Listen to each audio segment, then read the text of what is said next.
আল্লাহ পাক রব্বুল আলামিন কালামে হাকিমে নসিহত করতেছেন। আল্লাহ পাক রব্বুল আলামিন বলেন, আলা ইন্না আউলিয়া আল্লাহ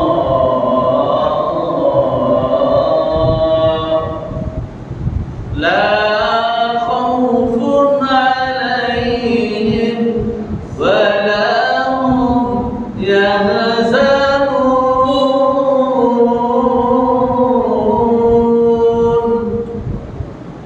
আল্লাহ পাক রব্বুল আলামিন বলেন, ও দুনিয়ার মানুষেরা, তোমরা যারা আমি আল্লাহ রব্বুল আলামিনের হুকুম পালন করে, আমি আল্লাহ রব্বুল আলামিনের আদেশ নিষেধ পালন করবে, তোমরা তখন আর আমার বান্দা থাকো না, তোমরা হয়ে যাও আমার বন্ধু, তোমরা হয়ে যাও আমার কি বন্ধু। আর যারা আমি আল্লাহ রব্বুল আলামিনের বন্ধু হবে, আমি আল্লাহ রব্বুল আলামিনের যারা ওলি হবে, তাদের জন্য দুনিয়াতে কোনো টেনশন নাই, তাদের জন্য দুনিয়ায় কোনো চিন্তা নাই, এমনকি তাদের জন্য কোনো পেরেশানি নাই, তাদের কোনো ভয়ের কোনো কারণ নাই। না আছে দুনিয়ায় কোনো ভয়, না আছে আখিরাতে কোনো ভয়। কারণ এই দুনিয়াটা আল্লাহ সৃষ্টি করছেন কাদের জন্য? আল্লাহর ওলি যারা, তাদের জন্য। আল্লাহর প্রিয় মাহবুব বান্দা যারা, তাদের জন্যই কি এই দুনিয়া আল্লাহ সৃষ্টি করেছেন। আল্লাহ রাব্বুল আলামিনের হাবিব বলেন, আল্লাহ পাক রব্বুল আলামিন এই দুনিয়া সৃষ্টি করেন, এখানে আল্লাহ রাব্বুল আলামিনের নাফরমানরাও বাস করে, আবার আল্লাহর ওলিগণ বাস করে। আল্লাহ পাক রব্বুল আলামিনের কাছে এই দুনিয়াটা সামান্য মাছের দানার পরিমাণও মূল্য নাই। আল্লাহ পাক রব্বুল আলামিনের কাছে এই দুনিয়ার যদি কোনো মূল্য থাকতো, মাছের দানা পরিমাণ মূল্য যদি এই দুনিয়াটা আল্লাহর কাছে থাকতো, তাহলে আল্লাহ রাব্বুল আলামিনের এই পৃথিবীতে যত নাফরমান রয়েছে, যত নেমো খারাপ রয়েছে, আল্লাহ পাক রব্বুল আলামিন কাউকেও এক ফোঁটা দানা পানি খাইতে দিত না, কাউকে এক ফোঁটা অক্সিজেন গ্রহণ করার সুযোগ দিতেন না। এই দুনিয়াটা সৃষ্টি করছেন আল্লাহ, আল্লাহ ওয়ালাদের জন্য। কিন্তু আল্লাহর কাছে এই দুনিয়ার কি নাই? কোনো মহব্বত নেই। আল্লাহর মহব্বত কাদের জন্য? যারা আল্লাহ ওয়ালা, তাদের জন্য। যারা আল্লাহ ওয়ালা, তাদের জন্য আল্লাহর মহব্বত। কিন্তু দুনিয়ার কোনো মহব্বত আল্লাহর কাছে নেই। যার কারণে আল্লাহ ওয়ালাদের উসিলায় আল্লাহর নাফরমানগুলির আল্লাহ কি করে? খাওয়ায়। আল্লাহ রাব্বুল আলামিন যদি চাইতেন এই দুনিয়া আমার বান্দা যারা, আমার মাহবুব বান্দা যারা, আমার ওলি যারা, শুধু আমি তাদেরকে অক্সিজেন দেব, অন্য কাউকে আমি অক্সিজেন দেব না। বলে আল্লাহর নাফরমান যারা এক সেকেন্ডও বাঁচতে পারবে না, হ্যাঁ, শ্বাসটা নিতেই তো পারবো না অক্সিজেন ছাড়া। এই যে আমরা শ্বাসটা গ্রহণ করে রাখি অক্সিজেন, আর যারা বাইর করি কার্বন ডাই অক্সাইড। এই অক্সিজেনটা আমরা গ্রহণ করি, ভিতরে নিয়ে যাই, ভিতর থেকে বাইরে করি কার্বন ডাই অক্সাইড। আল্লাহ সুবহানাহু ওয়া তাআলা এমন সিস্টেম করে দিয়েছেন, এই কার্বন ডাই অক্সাইডটা আমরা গ্রহণ করি, সাথে সাথে গাছপালাগুলি কি করে? প্রাণ দিয়ে নিয়ে যায়, ওরা বেঁচে থাকে কার্বন ডাই অক্সাইড দিয়ে। আর কার্বন ডাই অক্সাইড নিয়ে আবার কি করে? অক্সিজেন ছেড়ে দেয়, এই অক্সিজেন যদি আমরা প্রাণ দিয়ে নিয়ে যাই। আল্লাহ চক্র সৃষ্টি করে আমাদেরকে বাঁচিয়ে রেখেছেন।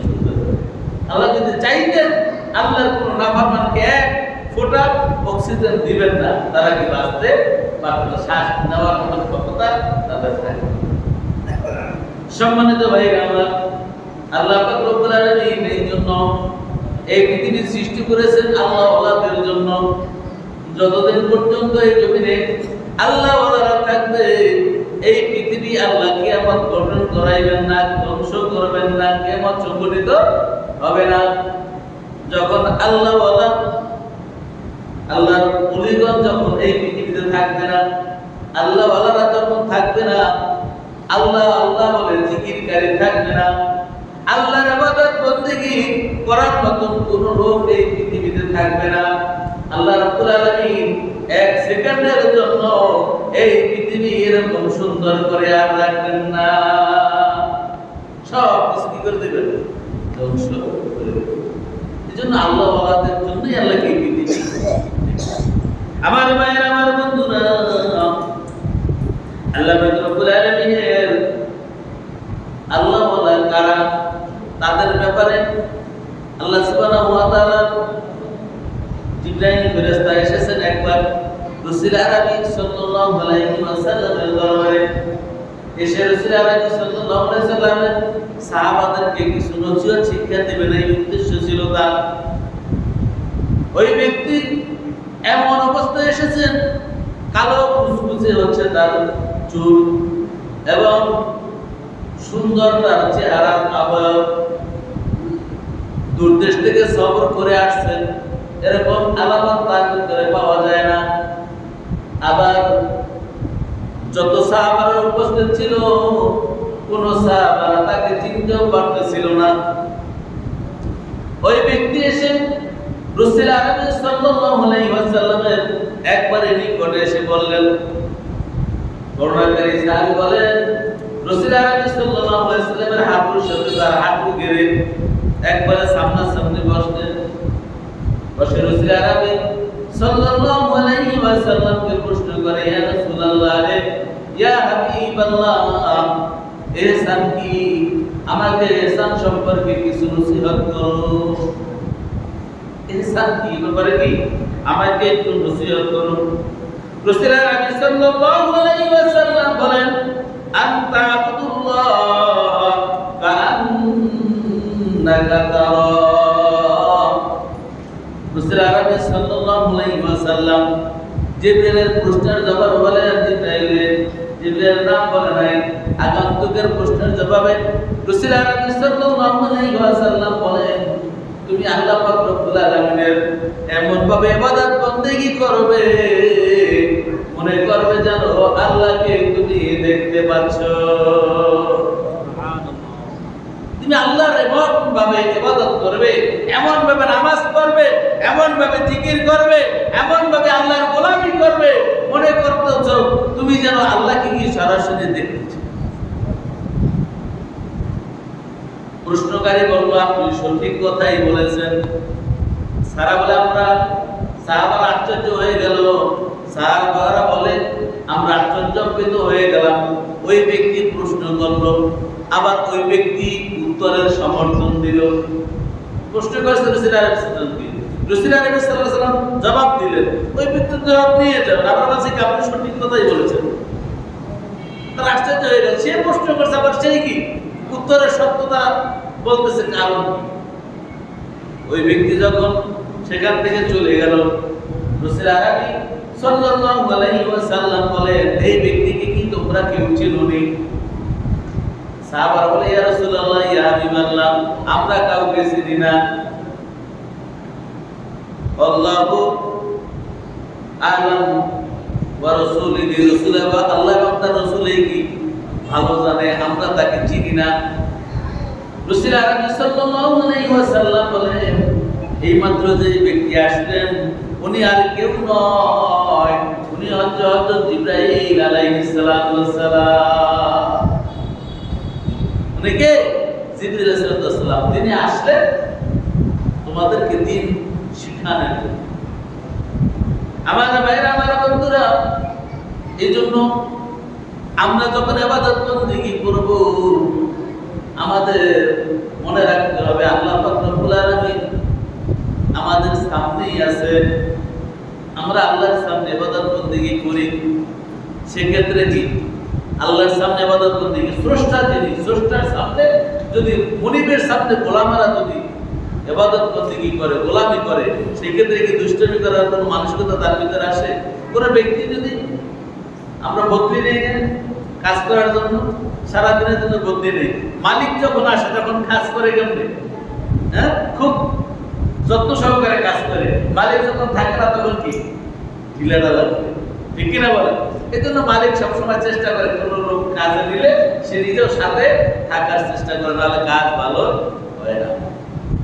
আমার ভাইয়েরা, জিবরাইল আলাইহিস সালাম আমাদেরকে এটাই শিক্ষা দিয়েছেন, তোমরা যখন আল্লাহর ইবাদত বন্দেগী করবে তুমি যেন আল্লাহ রাব্বুল আলামিনকে দেখছো।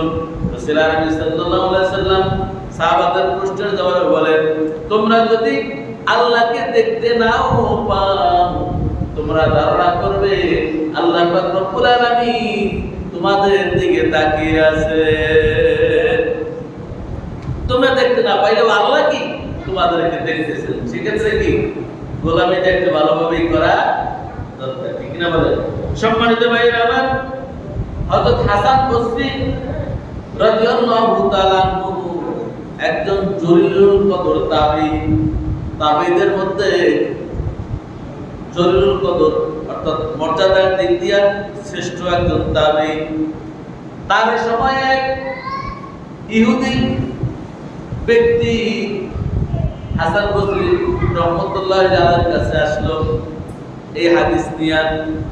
আয়েশা ওই ব্যক্তি আসলো এমন ভাবে আসছে একদম আলখেল্লা জুব্বা পইরা, হাতে তসবিহ, মাথায় আলখেল্লা রুমাল পইরা একবারে দরবেশ সেজে উপস্থিত হয়েছে।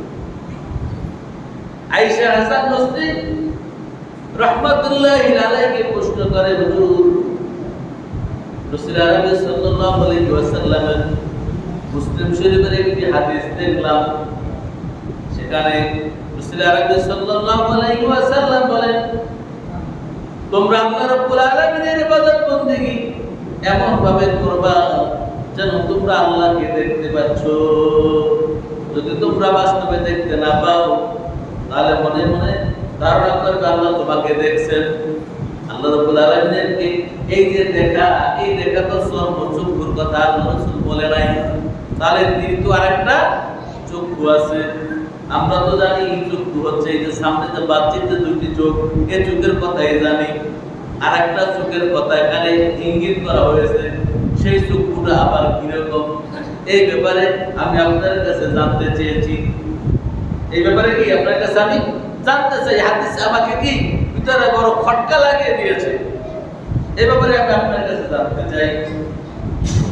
হযরত হাসান বসরি রাদিয়াল্লাহু রাহমাতুল্লাহি আলাইহি বলেন, ও আমার বন্ধু, তুমি প্রশ্ন করছো ভালো কথা, তোমাকে উত্তর দেব সেটাও সঠিক কথা, তবে আগে তুমি আমার এই প্রশ্নের জবাব দাও। তুমি যেই ধর্মের লোক সেই ধর্মের পোশাক তুমি না পরে তুমি কেন মুসলমানের বেশ ধরে এখানে উপস্থিত হয়েছো? তোমার তো হাতে তসবিহ দেখার কথা না, তোমার জুব্বা দেখার কথা না, মুসলমানের বেশ ধরার কথা না। তুমি যে ধর্মের অনুসারী সেই ধর্মের অনুযায়ী তুমি এখানে আসতা, তুমি কেন তোমার খোলস পরিবর্তন করেছো? হাসান বসরি রহমতুল্লাহ কি জানেন? তিনি তো জানেন না যে উনি খ্রিস্টান, কারণ অপরিচিত। উনি আসছেন ওনাকে কি করার জন্য, পরীক্ষা করার জন্য, আটকানোর জন্য। কিন্তু তাকে এই চর্মচক্ষু, এখান থেকে বাস্তবতা দেখা যায়। কিন্তু আরেকটা চক্ষু কি, যেই ব্যক্তি আল্লাহওয়ালা হয়ে যায় তখন ওই ব্যক্তি যেটা দেখে সেটা কি আল্লাহর পক্ষ থেকে দেখে, বাস্তবিক চক্ষু থেকে যেটা দেখে। আরেকটা চোখ থাকে তার, সেটা কি দিলের চোখ। এই দিলের চোখটা কি করে আল্লাহ খুলে দেয়, অদৃশ্য জিনিসকে কি তাকে দেখানোর তৌফিক আল্লাহ দান করে।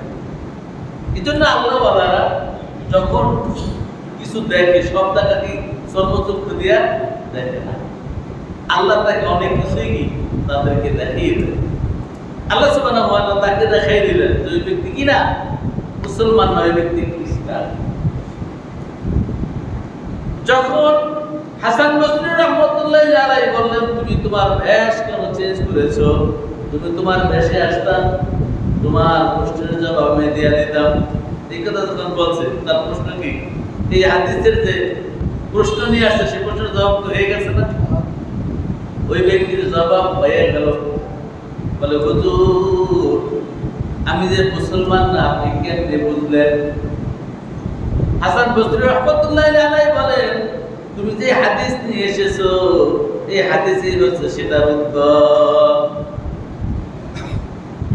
ওই ব্যক্তি সাথে সাথে বললেন, হুজুর আমার চক্ষু, আমার ভিতরে যে চক্ষু, এই চক্ষু আমারও খুলে গিয়েছে, ইসলাম সম্পর্কে আমার সঠিক ধারণা চলে এসেছে রে হুজুর, আপনি আমাকে করাইয়া দেন লা ইলাহা ইল্লাল্লাহু মুহাম্মাদুর রাসূলুল্লাহ সাল্লাল্লাহু আলাইহি ওয়াসাল্লাম। ইউসি কি হয়ে গেল? মুসলমান হয়ে গেল। এজন্য যারা আল্লাহওয়ালা হয়ে যায় তখন তারা যেটা ধরে সেই ধরার ভিতরে কি থাকে? আল্লাহর ধরা। তারা যখন আল্লাহ রাব্বুল আলামিনের কাছে কোনো ফরিয়াদ করে, আল্লাহ পাক রব্বুল আলামিন তাদের এই ফরিয়াদকে ফিরাইয়া দিতে লজ্জা বোধ করে। এজন্য আল্লাহ সুবহানাহু ওয়া তাআলা বলে, ইয়া আইয়ুহাল্লাযীনা আমানু তাকুল্লাহা ওয়া কুনু মা'আস সাদিকিন। আল্লাহ পাক রব্বুল আলামিন আমাদেরকে নসিহত করতেছেন, আমাদেরকে ওয়াজ করতেছেন। আল্লাহ পাক রব্বুল আলামিন বলেন, হে মুমিন সকল, ইয়া আইয়ুহাল্লাযীনা আমানু, হে ঈমানদারগণ, ইত্তাকুল্লাহ, তোমরা আল্লাহ রাব্বুল আলামিনকে ভয় করো, তোমার স্রষ্টাকে তোমরা ভয় করো, তোমরা আল্লাহকে কি ভয় করো, ওয়া কুনু মা'আস সাদিকিন, আর সত্যবাদী যারা, মুত্তাকি যারা, যারা সালিহিন, যারা আল্লাহর ওলি, যারা তাদের সঙ্গী হয়ে যায়। সব জিনিস দেখার ক্ষমতা আমাদের নাই, কিন্তু আল্লাহওয়ালা যারা, তাদের তো ক্ষমতা আল্লাহ অলৌকিক ক্ষমতা আল্লাহ তাদেরকে দিয়েছেন। এজন্য তাদের সঙ্গী হওয়ার জন্য আমাদেরকে নির্দেশ দেওয়া হয়েছে। এর কারণে কি হবে? এর মাধ্যমে কি হবে? ওই অলৌকিক ক্ষমতা আমার নাই, আল্লাহর ওলিদের আছে, তাদের মাধ্যমে আমি সঠিক জিনিসটা, দিনের সহিত নসিহত আমি জানতে পারবো, আমল করতে পারবো। এজন্য আল্লাহ রাসূল বলেন, তুমি আলেম হও, যদি আলেম হতে না পারো আলেমের বাবা হও, আর যদি তাও সম্ভব না হয় তাহলে আলেমের বন্ধু হও। রাসূল আরবি সাল্লাল্লাহু আলাইহি ওয়াসাল্লাম আরো বলেন, ও দুনিয়ার মানুষেরা, জেনে রাখো, দুনিয়াতে মানুষ ব্যবসা বাণিজ্য করে, কোন কোন ব্যক্তি সুগন্ধির ব্যবসা করে, আর কোন কোন ব্যক্তি কামারের ব্যবসা করে, হাতুর বাটাল গুলি বানায় লোহা দিয়া, তাদের কি বলা হয়? কামার বলা হয়।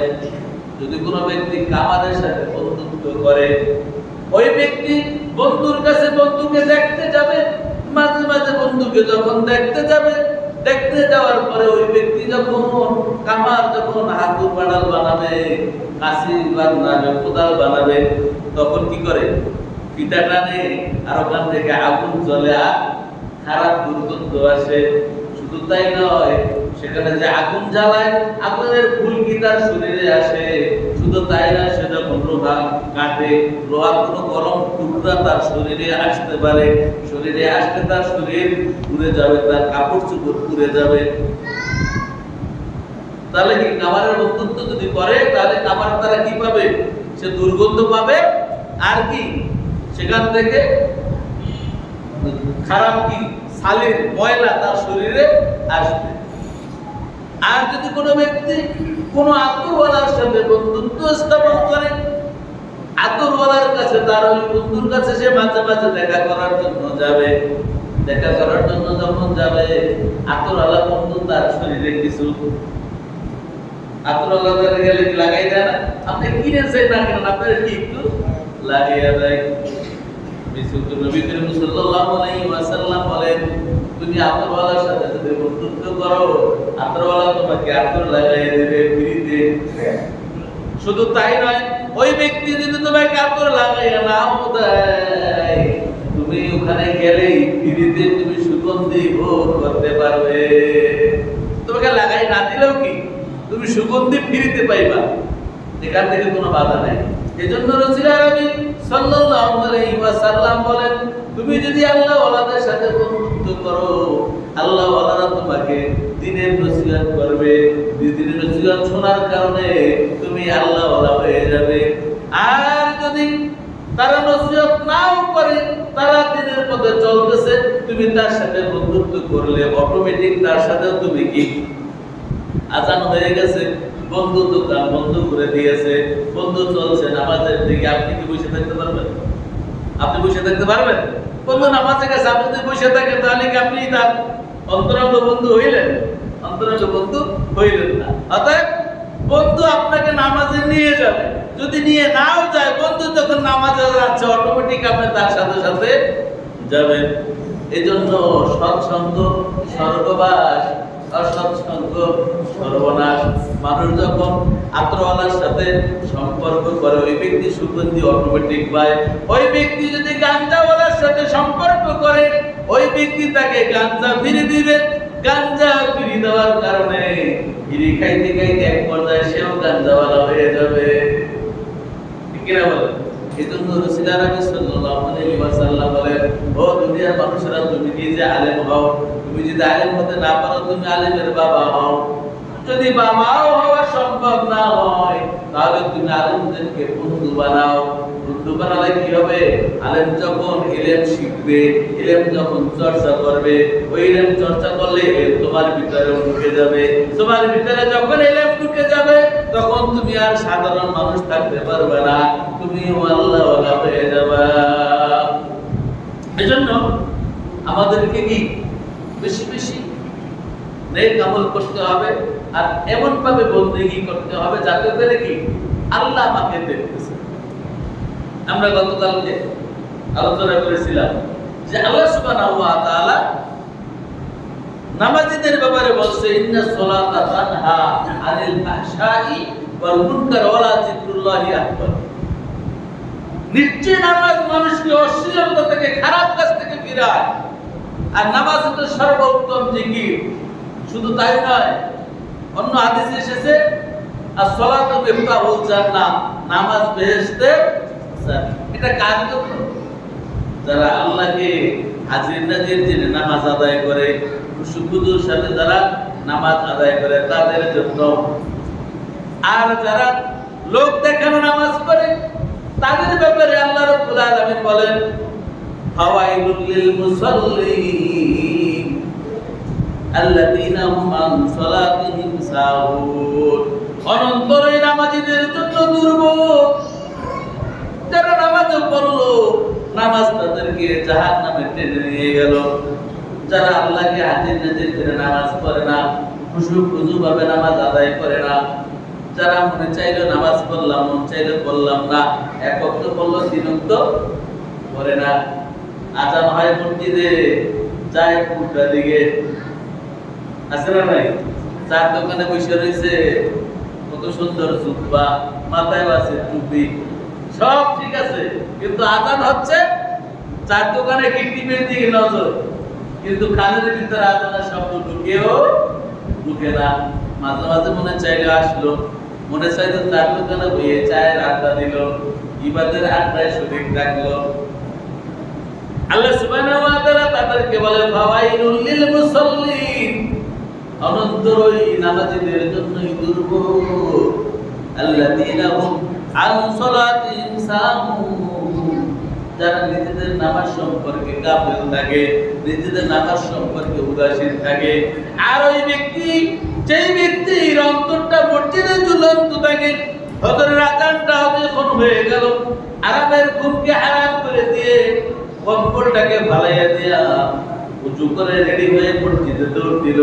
আবার সে ফিকির নামাজ আদায় করার পরে তার ফিকির কখন জোহরের আজান হবে। যখন জোহরের আজান হবে, দুনিয়ার সকল কাজ কর্ম ছেড়ে দিয়ে মসজিদে হাজির হয়ে যাবে। আবার জোহরের নামাজ আদায় করার পরে তার ফিকির থাকবে কখন আসরের আজান হবে।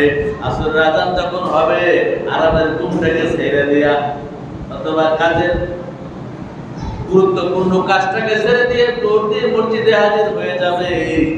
আবার সে ফিকিরে থাকবে কখন মাগরিবের ওয়াক্ত হবে, মাগরিবের আযান যখন হবে সাথে সাথে দৌড় দিয়ে মসজিদে যাবে। আবার ফিকিরে থাকবে কখন ইশারা আযান হবে, ইশারা আযান হলে দৌড় দিয়ে মসজিদে হাজির হবে। রাসূল আরবি সাল্লাল্লাহু আলাইহি ওয়াসাল্লাম বলেন, ওই ব্যক্তি শুধু 5 ওয়াক্ত নামাজ আদায় করলো না, ওই ব্যক্তি গোটা 24টা ঘন্টা যেন আল্লাহ রাব্বুল আলামিনের ইবাদত বন্দেগীর ভিতরে কাটিয়ে দিল।